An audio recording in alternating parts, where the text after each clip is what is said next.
Riddhi good morning. Riddhi আজকে সেজে গুজে কেন? আজকে পিকনিক হবে এখানে। কার সাথে? দিদির সঙ্গে। আচ্ছা, এখানে আমাদের আজকে হয়েছে আমাদের পিকনিক, তাই তো? বহু প্রতীক্ষিত পিকনিক। পিকনিকের জন্য রিদ্ধি সকালবেলা স্নান টান করে নিয়েছে, নিজের মতো করে একটু সেজে নিয়েছে, দুটো ক্লিপ গুজে নিয়েছে, একটা হার গুজে নিয়েছে। ক্রিমটাকে মেখেছিস? ক্রিমটাকে মেখেছে, দিয়ে ওর এটা ফেভারিট ড্রেস ও পরে নিয়েছে।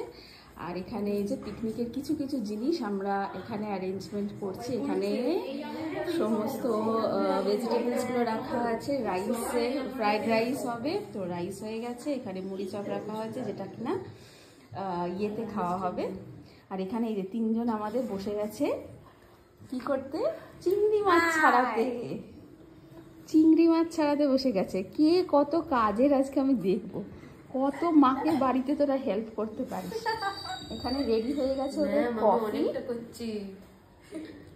যাই হোক, মোট কথা কোনোভাবেই যেন চিংড়ির খোলা আর চিংড়ি না মিশে যায়, সেটাই হচ্ছে দেখার বস্তু। ঠিক আছে রিদ্ধি, তুই কি করবি? তুই কি কোনোভাবে ওদের কন্ট্রিবিউট করছিস? হ্যাঁ হ্যাঁ, এন্টারটেইন করছে ও আমাদের পাশে বসে এন্টারটেইন। আচ্ছা আচ্ছা, তোরা আজকে ঝোলাগুলো নিয়ে এসেছিস কেন?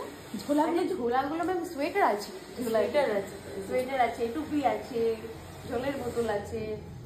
জলের বোতল? জল কি এখানে পাওয়া যাবে না? কি বলবো, এটা বাসে আস্তে আস্তে তো জলটা এমনিতে সবসময় শুধু যক্ষুপুরি থেকে আসছে। আচ্ছা, এখানে সমস্ত চিংড়িগুলোকে আমি আগে ধুয়ে নিয়েছি, ধুয়ে নিয়ে ওদেরকে দেওয়া হয়েছে, যাতে কিনা ওরা শুধুমাত্র সমস্ত তার হাত পা সমস্ত গুছিয়ে আমাকে রেডি করে দেবে।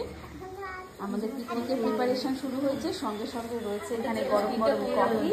এই কফিটা চুমুক দে, কফিটা না চুমুক দিলে ঠান্ডা হবে। হ্যাঁ, তো কি হবে?